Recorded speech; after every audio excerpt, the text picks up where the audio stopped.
Ahead on NCBA's Cattleman to Cattleman. What are the best ways to grow more grass and maximize profitability in your cattle operation? We'll learn from leading producers and the experts from Dow AgroSciences next. And now, NCBA's Cattleman to Cattleman with host Kevin Oxner. Hello and welcome to this special edition of NCBA's Cattleman to Cattleman. I'm Kevin Oxner. Thanks for joining us.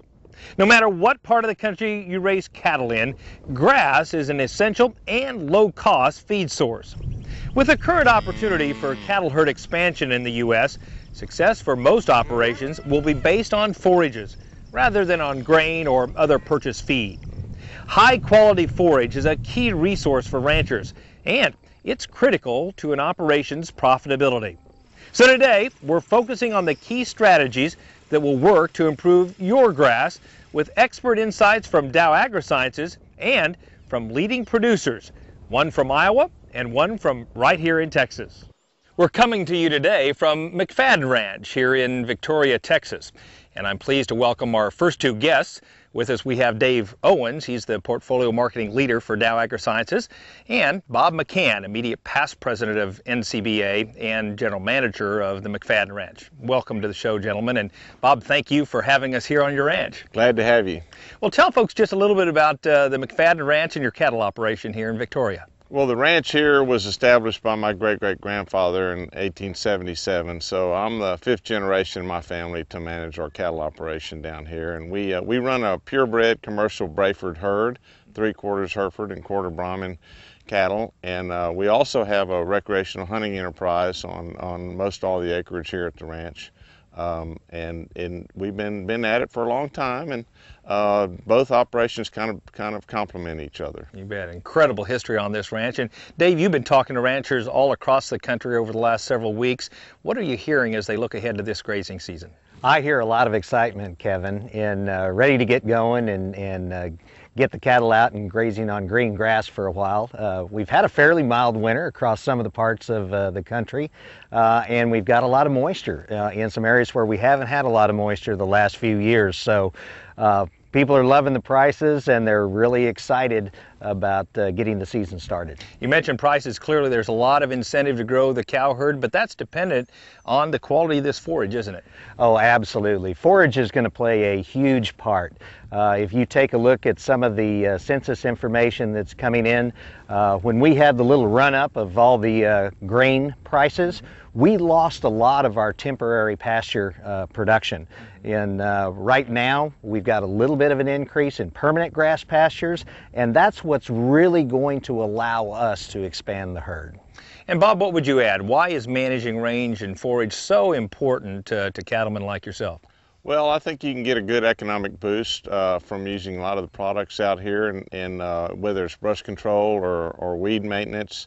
All of our pastures are native pastures because of our hunting operation, but we still benefit a lot from using some of the products to control the brush, and I think you can really boost your stocking rate and your weaning weights and lots of different things by giving the pastures a little help there. You know, you talk about drought. In addition to drought, what are some of the key challenges that your fellow Texas cattlemen face in developing and maintaining a good pasture?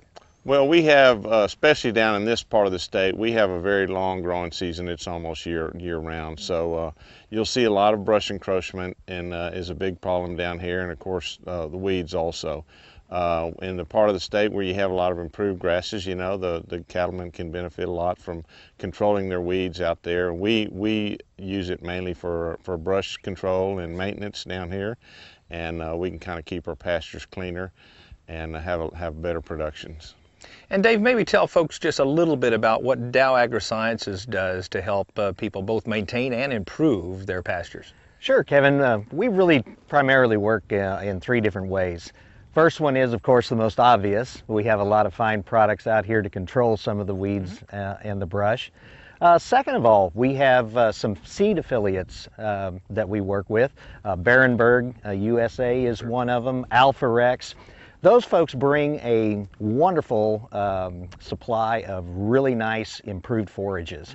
And so when we've got some of the drought situations that we've had in the past, and we're looking to come back in and do some reseeding, do some renovation, those folks have some outstanding varieties to really help boost that. And then finally, we're looking to the future in a lot of ways. We do all kinds of research.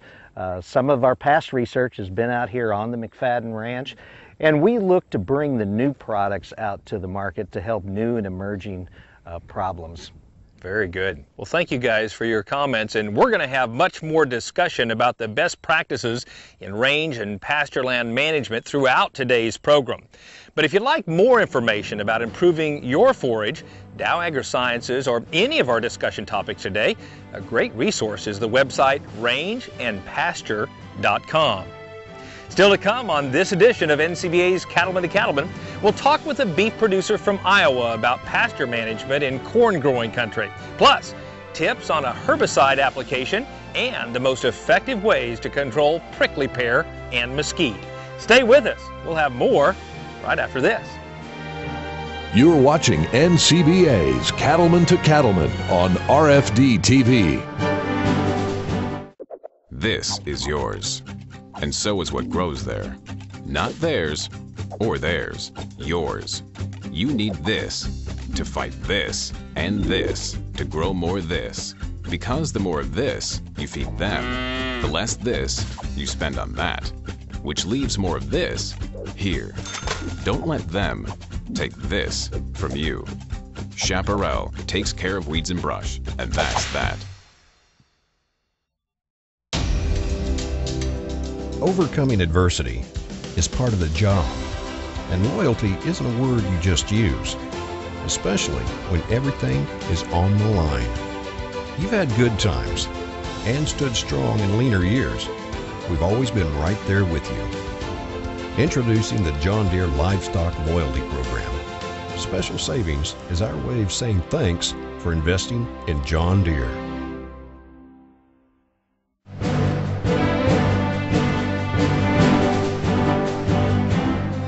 Welcome back to this special edition of NCBA's Cattleman to Cattleman, as we hear from beef producers and experts with Dow AgroSciences about the value of grass and forage resources.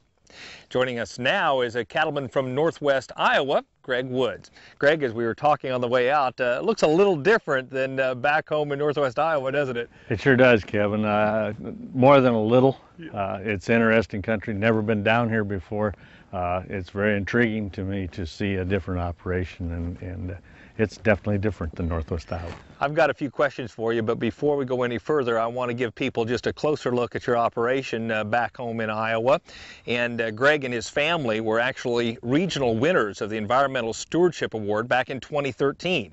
So let's take a look at how they care for their place. The Wood family, Greg and Lola, as well as their son Chris, have raised cattle in 8 different states. But the Woods have always felt a special attachment to their home state of Iowa. So they moved back in 1996 to start Bittersweet Acres, a purebred Angus seed stock and commercial hay operation. Both Lola and I grew up here, been married for 43 years, and this is where we started and we came back. Growing up all over the country, we've run into a lot of different practices of taking care of the ground. I enjoy walking out and seeing healthy cows, healthy ground, healthy environment.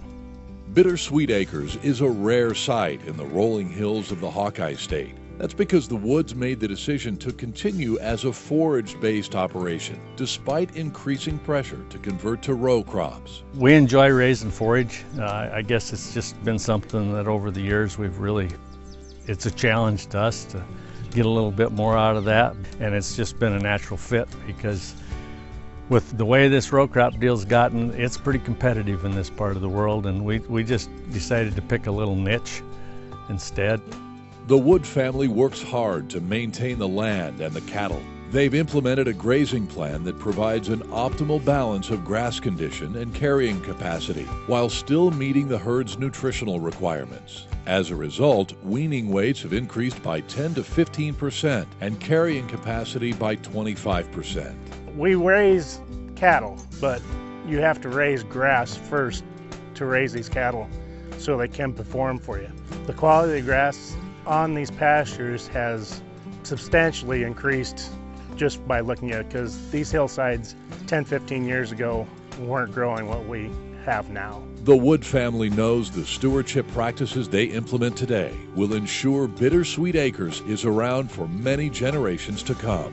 I think without a doubt that that's probably one of the biggest things that we're doing, is to have this to be sustainable for Chris to have it and future generations to go on with it and continue to be a profitable, workable deal. What a beautiful operation you and your family have put together, Greg. Tell us just a little bit about the available grassland there in your part of the country. Kevin, it's been an interesting deal, and the data goes back to 1986 that I can recite. That we've lost about 60% of our grass in our area of the state. So to keep up with that, it takes some more technology and management to get more out of the acres that we can receive, which would be in the drainages of the rivers, basically. Mm-hmm. Well, tell us what role forage plays in your own Angus operation. Forage would consume all of it. We are a 100% forage-based operation in the fact that we decided to get into the hay part of the operation a number of years ago, and so we live in intensive row crop country, a 200 plus bushel corn average, and we're raising alfalfa grass as our cash crop, along with forage for about 75 head of cows. So no grain crops at all for you all? Sir. Yeah. Occasionally, in a rotation out, we'll have some. But. Sure. And tell me this, we were visiting last night a little bit about weeds. What are some of the key weeds you wrestle with up there? Well, the biggest problem that we would have would be thistles, whether it be musk and bull or actually Canadian thistles also. Mm-hmm. And what does your weed control program consist of? We've aggressively been a two time a year spraying operation of basically forefront for a number of years and had excellent results with it. Is there anything besides forefront that you used over time? Well, since the beginning, we would have started with Grazon. Right. And got along really well with Grazon too, but the forefront's a huge step. And what do you like best about forefront? Well, first of all, the safety of it and being able to get along, close to everywhere and not being a restricted herbicide. And I guess probably the carryover on it is probably the greatest thing, is that, it lasts and you need that to control the thistles in our part of the country, it seems. Yeah. Now, I know it's early, but what does grass look like right now in northwest Iowa? Well, we've had a remarkable early spring in our country, and it kind of bounces around back and forth. A week ago we still had another skiff of snow, but the frost is out, and corn planters will be running pretty quick. I was concerned with this early thaw off and warm up that we might have alfalfa come out of dormancy in our part of the country, and that'd be pretty hard on us, but it looks like we dodged the bullet this year. That's great. Well, thanks so much for joining us and giving us some of your perspective on managing pastures and specifically forage in your part of the world. You bet, Kevin. Thank you. We'll talk more with Greg just a little later. But now, let's turn our focus back to Texas and other states in this region, where one of the big challenges cattle operations face is prickly pear. Let's learn a little more about prickly pear and some of the challenges it presents and the ways it can be controlled. Probably the main problem that we have with prickly pear is basically reducing forage access. As you can see with this plant, there's actually quite a bit of forage that actually grows up in the pear. But the problem is that cattle don't have access to that, and so it becomes ungrazable. If you look at a pasture like that we're standing in right here, you can actually see where cattle have grazed around this pear, but yet they haven't grazed in the pear. So effectively what this pear has really done is taken this little bit of land out of production, if you will. if you think about Pear from the standpoint of taking over pasture and really not so much out competing the grass for moisture as much as for space, we got to look at it from the standpoint of how much Pear can we really handle in a pasture before it starts causing a problem. Anything above about 25% cover of prickly pear is going to be detrimental to grazing. It's a very succulent plant, lots of water in the plant, and so it can survive for a lot of years with low moisture situations. It's a very wet plant. You would think that cattle would like to eat this plant, but in actuality, because of the spines and things on it, it causes a lot of issues with cattle. It causes pear mouth and things like that. It causes a lot of ulcerations in their tongues and in their mouths and lips. There are lots of different varieties of pear in Texas, pear in the United States. But by and large, the recipe for controlling prickly pear is all the same, regardless of the species. That's the good thing. One thing to keep in mind when we talk about controlling prickly pear with chemicals, prickly pear by nature is a very slow metabolizing plant. Things go on inside that plant from a metabolism standpoint very slowly. So when we spray prickly pear, we have to expect that takes a significant amount of time to actually work. When we put Tordon, 22K, or Surmount, what we have to do is make sure that we get good coverage on this plant.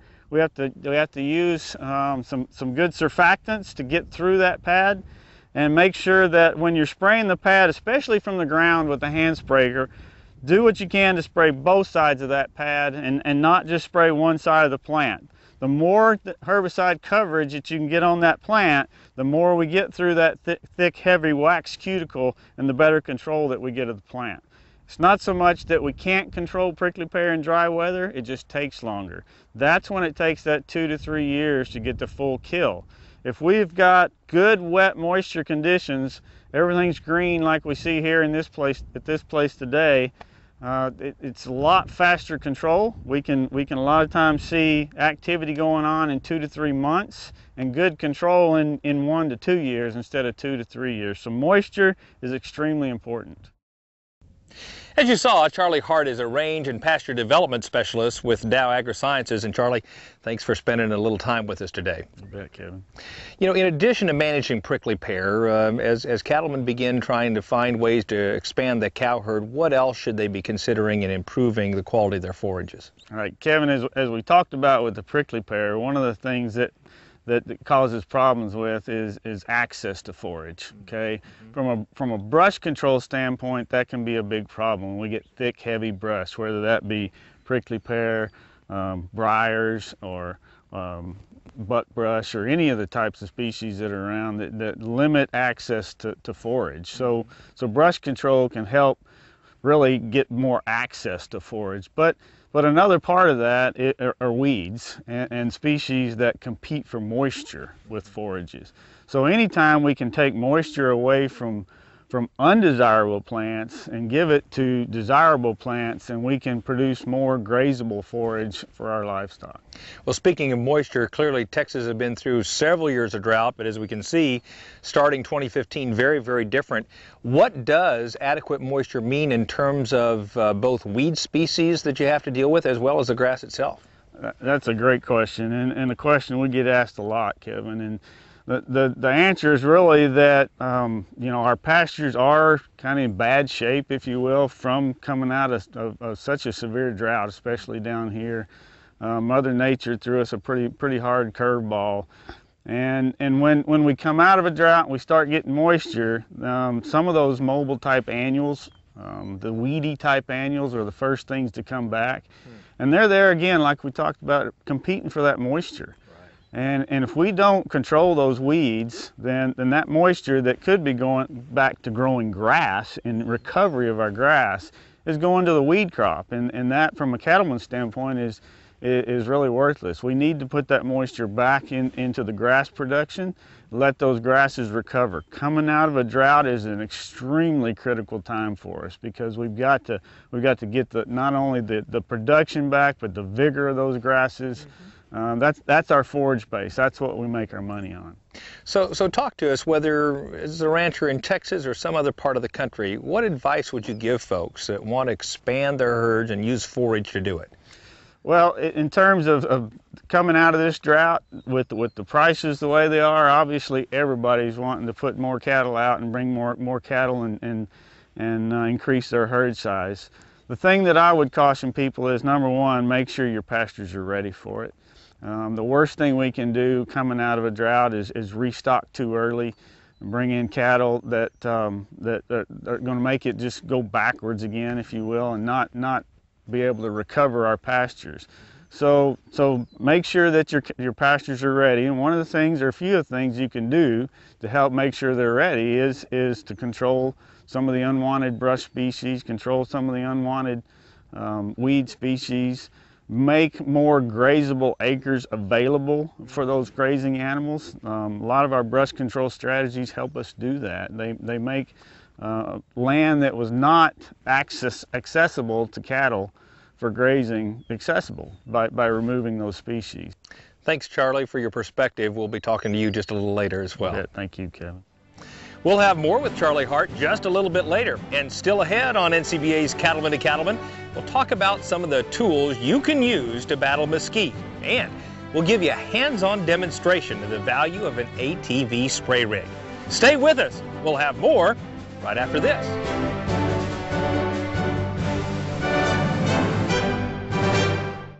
This is yours, and so is what grows there. Not theirs or theirs, yours. You need this to fight this and this to grow more this. Because the more of this you feed them, the less this you spend on that, which leaves more of this here. Don't let them take this from you. Chaparral takes care of weeds and brush, and that's that.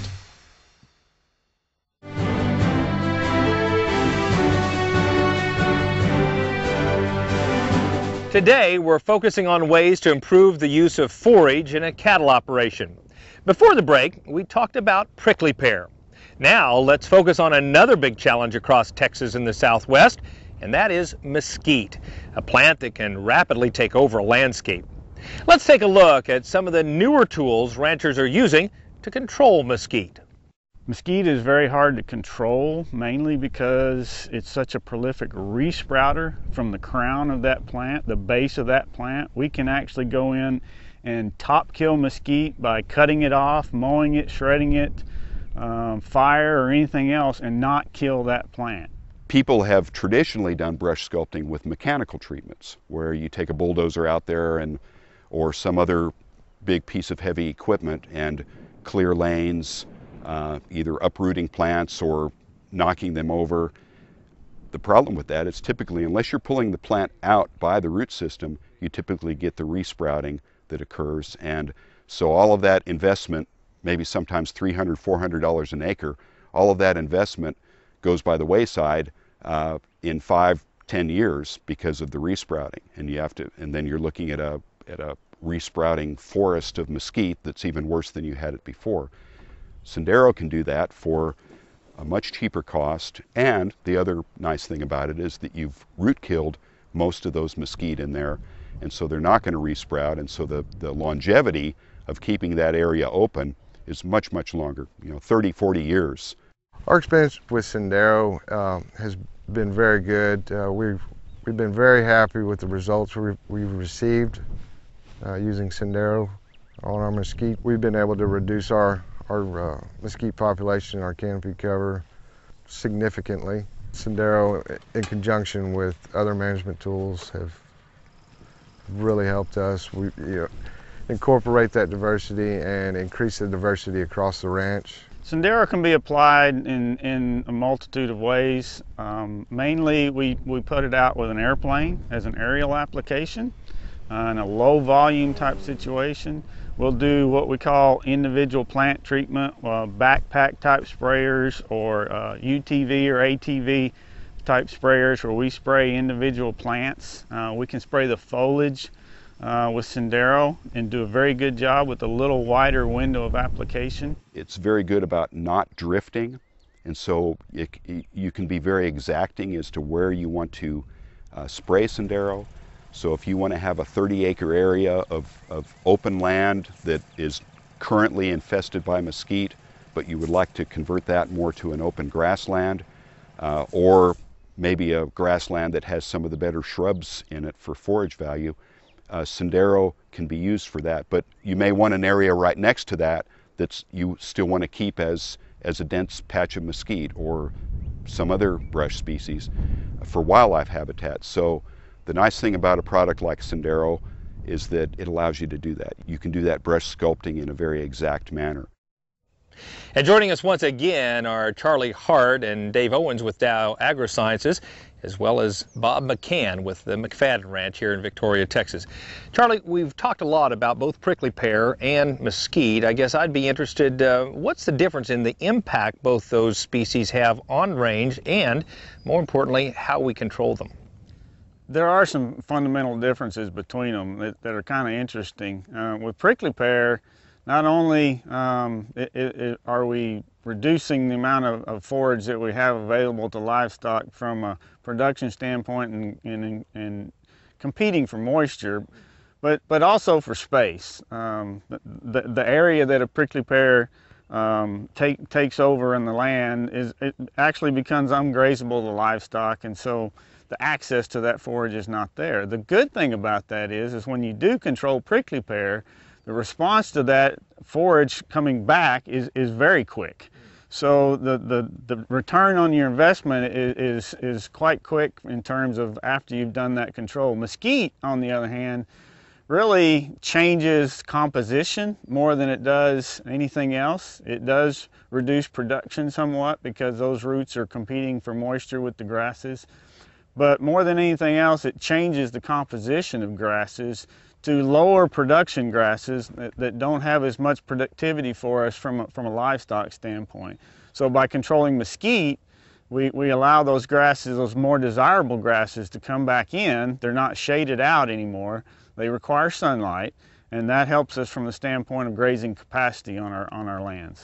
Bob, what would you say? How serious is the problem mesquite presents here to Texas ranchers like yourselves? Well, it presents a big problem. As Charlie was saying, it is a big moisture robber, and it's got a really, really deep root. And our experience is where we've been able to use some products to control it. It really benefits the pasture and booster forage, and which is great for our cattle operation, but also for our wildlife operation. Kind of opens up some areas and provides some better native plants for all the species. And what's been your track record of gaining control on mesquite? Well, it's pretty good. It's one of the species that I think they've got products out now that they can get pretty good control on, and you know, probably close to 80%, you know, on some of our historical old stands of mesquite. So, Charlie, what success stories have you seen related to mesquite across Texas? It's been really good recently since we've introduced Sendero herbicide. Sendero has not only increased the percent mortality of mesquite that we get, but the consistency between one job and the next job and the next job. We've learned a lot more about the timing, when to spray it, what the plant condition needs to be, and things like that. And so that's really helped us in terms of getting good control of mesquite and the consistency from one ranch to the next. Dave, I'd ask you, maybe some viewers are at home and maybe they've never really implemented a weed or brush control program, and they see the economics or have the incentive to do it in these days. Where do they begin? Well, it's pretty easy. If you're a self-help kind of person, one of the easiest ways is to go to rangeandpasture.com for some really nice recommendations there. We have some nice weed guides, so if you're a little bit unsure, like Charlie said, about what particular weeds you have out there, you can certainly find their bright, shiny faces out there on the website. Right. Like everybody else does this day and age, we have an app. A nice solution finder app out there that you can go to for some self-help as well. The other really key critical thing that Dow AgroSciences has to offer is that we've got range and pasture specialists spread out all across the U.S., over 30 of them as a matter of fact. And we're the only basic manufacturer that really offers that service to ranchers. We've got folks that can come out there and help get you going, get you established. They will come out and make personal recommendations out on the ranch. And they really train our retailer and applicator base to understand a lot of the local problems that are going on. So we have a full bore set of folks ready and willing to come out and help you get control of those particular problems. Well, one last question for each of you. Certainly there's some cost involved in doing some of the things we've talked about over the last couple of minutes. And Bob, let's start with you. How does brush control pay for ranchers like yourselves? Well, there is some cost involved there, but I think the economic benefit certainly outweighs the cost. And you know, with our operation, we see tremendous amount of increased calf crop and conception rates, as well as weaning weights, and increased stocking rates also. So it's a big help, and I think it's with the market times we're having right now, it's certainly worthwhile. Charlie, what would you add? I think it's all about the forage and the forage response that you get. Take mesquite control, for example, and some of the recent research that's come out of Texas A&M University showing that forage response can last 20 years and possibly as much as 30 years. That doesn't mean that you're going to have mesquite control necessarily for that long, but the response that you get from mesquite control did last that long in some of their studies. So that sure makes it pencil out good. Absolutely. And what would you add from an economic perspective, Dave? Well, it's been a lot of fun the last couple of weeks, Kevin. We've been traveling around Kansas, Nebraska, South Dakota, holding some seminars, and when we look at their production, amount of forage that they can put on an acre up there, and you look at the cattle economics, the price that the cattle are right now, we figured out that it's about a 20-to-1 payoff once you consider the cost of the application and then the gains of additional beef per acre out there. So that's a tremendous payoff ratio, and one that I think cattlemen will be very happy to see. It's very impressive. It doesn't cost, it pays, as they say, right? Absolutely, yeah. Absolutely. Thank you guys for your insights. And remember, if you'd like more information on any of our discussion topics today, you can visit the website rangeandpasture.com. We'll have more on Dow AgroSciences and their work with cattle producers right after this.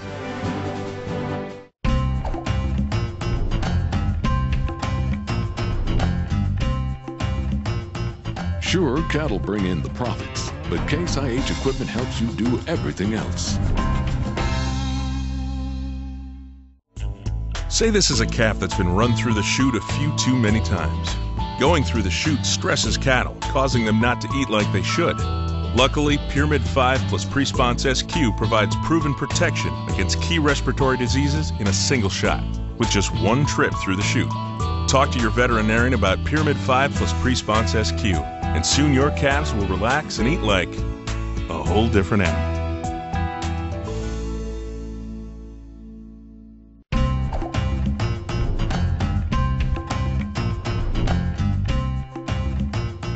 Sure, cattle bring in the profits, but Case IH equipment helps you do everything else.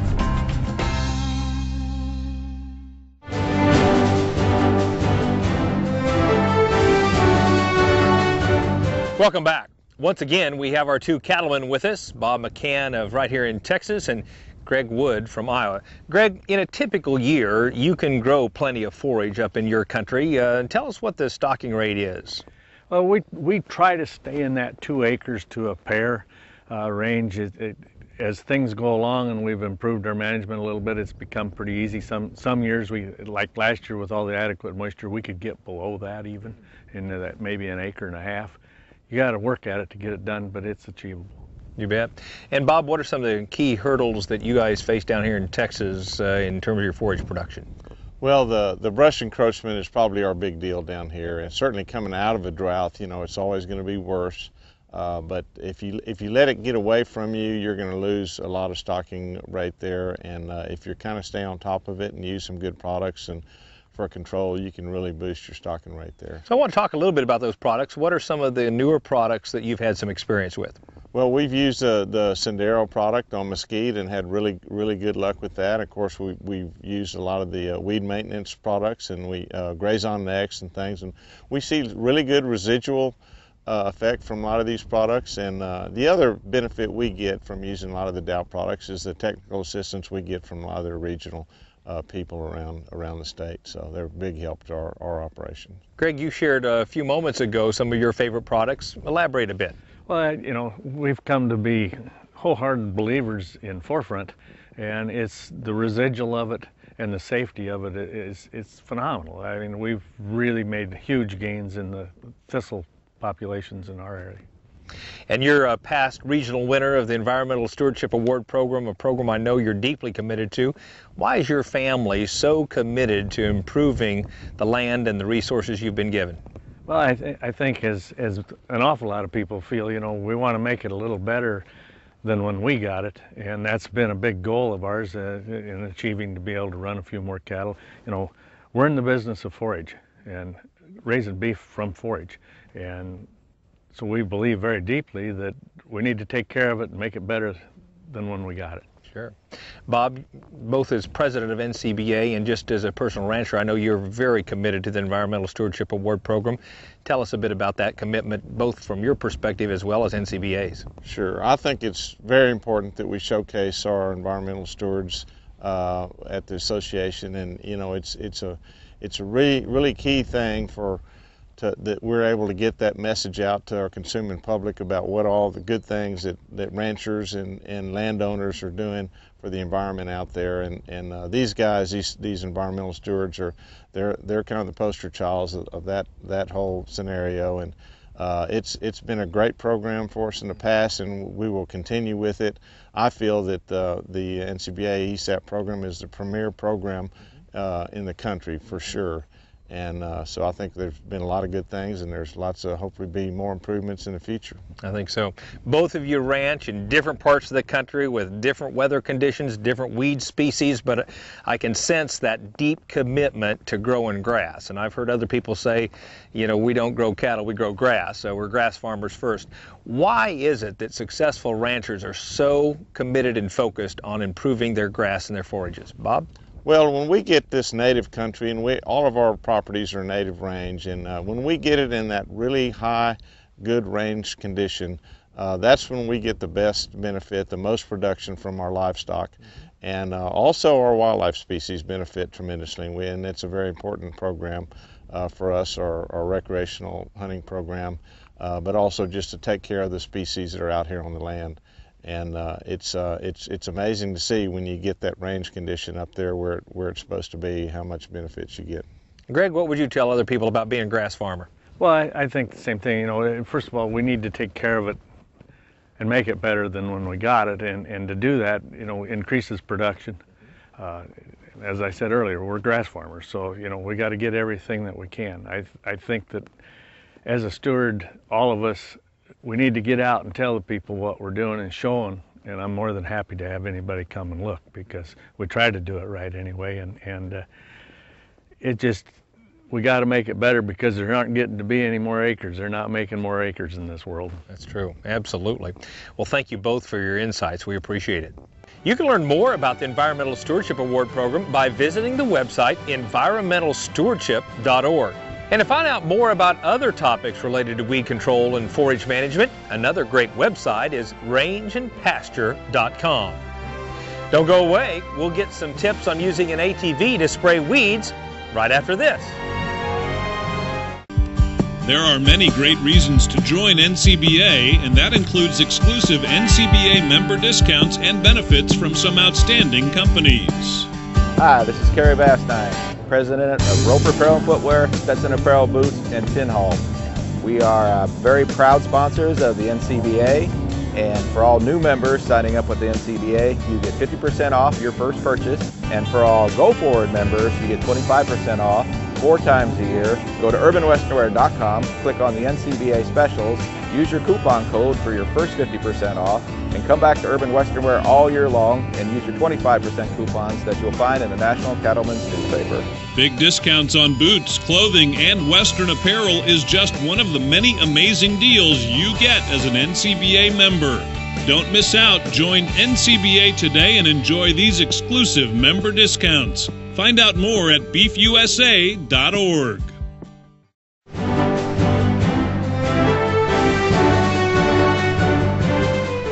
Welcome back. Whether you're in Texas or any other area of the country, the value of bringing your grass back and improving your forage is very clear. In recent years, there's been a revolution in the use of utility vehicles, or ATVs, as spray rigs to get better control of weeds and brush in pastures. Charlie Hart from Dow AgroSciences takes us in the field to share some best management practices when it comes to ATV sprayers. There's lots of different sprayers that you can buy today, lots of them that are already put together for you, different sizes, different types of boom configurations, different types of tanks and things like that. There's no one size that fits all, but there's a few things on this. This is one I had custom built, and there's a few things on this that I've learned through the years help me from the standpoint of pasture spraying, whether that's brush spraying or weed spraying or whatever. One of the things is that we have a 65-gallon nurse tank, and I don't ever spray out of this tank. It's strictly for water. It's never contaminated with any chemical at all. And then I can fill up 4 different 5-gallon, what we call cone tanks. These cone tanks are really nice because if you've ever been out spraying in a flat bottom or a round bottom type tank like the nurse tank back here, when you're going out there back and forth in the pasture, it's really hard to positive drain those. These you get positive drain of no matter what kind of terrain you're in. So you can take these all the way down until you're spraying air, and that's a very good thing when it comes to tanks in terms of weed spraying and brush spraying. Lots of different types of pumps that you can get as well. What I chose to go with are electric pumps. I have a separate electric pump for the nurse tank and another pump for the sprayer itself. Okay, these are 12-volt pumps. One of the things that you need to be sure of is to match the pump volume with the nozzling configuration that you decide to use. Okay, all the nozzles will have charts with them. It'll tell you the flow requirement for the nozzles. Make sure that your pump gets you the right kind of flow that you need for the type of nozzle that you're going to get. What you see here is a boomless nozzle, and we'll talk about that in just a second, but you can also get boom type nozzles where you fold the booms out. The problem with those out on pasture and rangeland is when you're going in and out of rough areas, those things will jump around on you, and they get caught in the brush and other things like that. So where I've actually got a boomless sprayer on either side of this, or boomless nozzles, and then flat fan nozzles in the center. Okay, and so with this I can actually, I'm not any wider than my vehicle, which means that if I can get my vehicle through it from a brush standpoint, I'm not going to be dragging the boom on anything. But yet I can spray about a 30-foot swath with this application technique right here. Another thing that's important on these larger rigs is to be able to have control of the sprayer from the cab of the vehicle. We can have just an on-off switch like we have over here. Simply turns the pump on and off.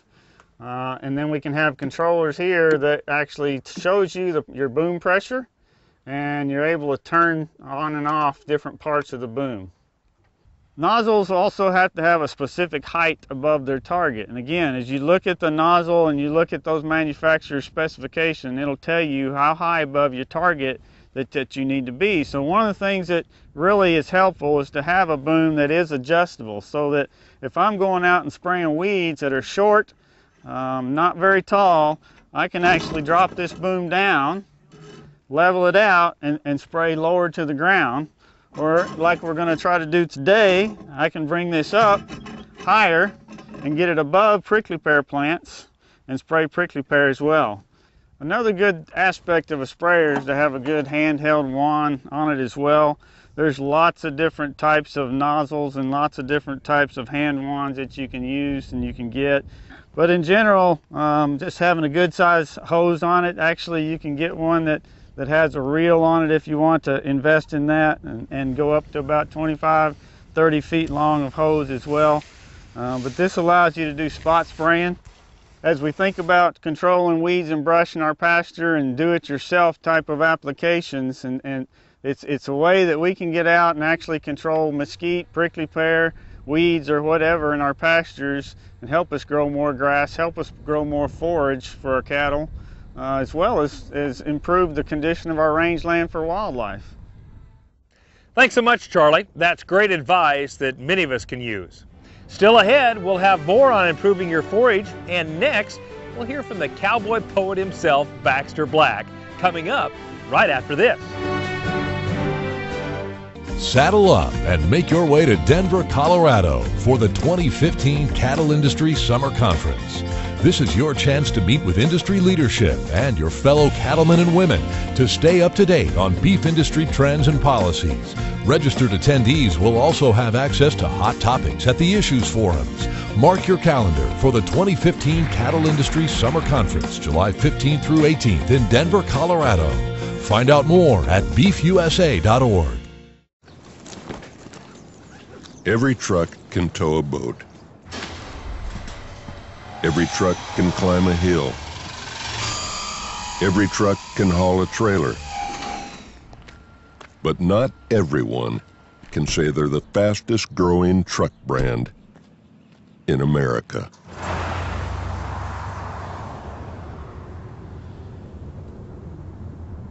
Guts, glory, Ram. Let's face it, you don't think a lot about your trailer hitch. You use it and forget it. We understand. But at B&W, we think about it. Short nights, long hauls, never-ending chores. The unthinkable. We think about it all, so you don't have to. B&W. Trusted. If you're not using IMI Global's verification programs, you might as well set your money on fire. To give your wieners added value, no program begins without a traceable animal. Then add on BQA and other specialties, and you open up a whole new market for your calves. You might be thinking, the market's so good, why bother? You ever heard of making hay when the sun shines? You got a choice. Get in the game or visit IMIGlobal.com. I went to my high school reunion a while back, and though we didn't look the same as we did then, it was a treat to be reminded of your upbringing. Of course, there were several there who were good friends then, and they still are. But as time goes by, we get busy, and some of the most important people in our lives have been pushed to the back of our mind. I'm thinking of one in particular. I can't remember his number. I don't call him often enough. His birthday always escapes me because I don't keep up with that stuff. And I'm lucky if I see him even once or twice a year. But I'm really not complaining because we're still close. We're just not near. Hey, I recognize his daughter's voice. I remember when she was born. Hey, I was there when he got married. I held the ring his wife has worn for all these years, his darling. You know, she hadn't changed a bit. And him and me, we're marking time by the bad habits that we quit. Together, we're ambidextrous. And though we're really not a pair, we got each other covered, and between us, a full head of hair. A part of each other's gristle, as inveterate as bone. And it's nice how life can fix it, so you don't have to go it alone. As I sit here blowing smoke rings from the pipe dreams that we've had, I'm wondering if I've told him how many times it's made me glad just to know he's out there somewhere, like a dollar in my shoe, and how much it would please me if he felt the same way too. When I add up all my assets, he's one thing I can't appraise. What's a promise or a handshake or a phone call worth these days? It's a credit with no limit, and it's a debt that never ends. And I'll owe him till forever, 'cause you can't be more than friends. To all my friends out there, this is Baxter Black from Out There.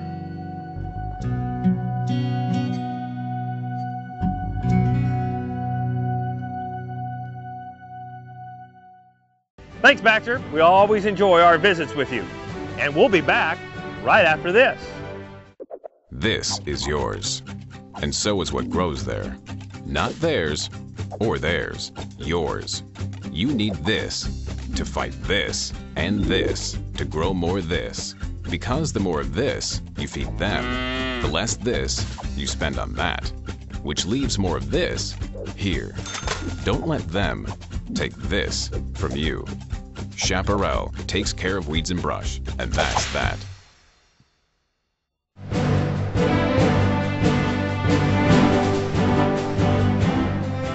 And now, as we wrap up our special program from here in Victoria, Texas, I want to thank all of our panelists for joining us and providing their insight today, and especially the McFaddin Ranch for hosting us. And we want to give Dave Owens of Dow AgroSciences just a moment to share some of his final thoughts. Dave, I know you've seen how effective weed control can be across the country. What would you share with producers as we enter into this growing season? Well, one thing is be very aggressive in asking folks for help on whatever problems you have. We've got a lot of field technicians out there that can help, a lot of extension folks. We've got, of course, all of the information on the website. So be aggressive in searching for, the right answers, and then make sure that you get out and spray early. It's going to be time to spray here within the next week. We need to get after it while things are up and growing, and the more you can get towards the start of the growing season, the more productivity you're going to have all the way throughout the season. So spray early and often. That's great advice. Thank you so much for your insight and for sponsoring this very educational program today. You're welcome. Remember, the full range of Dow AgroScience products can be suited to fit nearly any rangeland or pasture. For help in selecting the best product for your individual situation and management goals, you can visit rangeandpasture.com. And you can view video replays of these and other stories on our website. That's cattlemantocattleman.org. Well, that's our time for this week. Our thanks once again to the team at Dow AgroSciences, as well as to Greg Wood and Bob McCann and all the folks here at the McFaddin Ranch for hosting us. And thanks to you for watching us each and every week. We really appreciate it. I'm Kevin Oxner. We'll see you again next week for another edition of NCBA's Cattleman to Cattleman right here on RFD TV.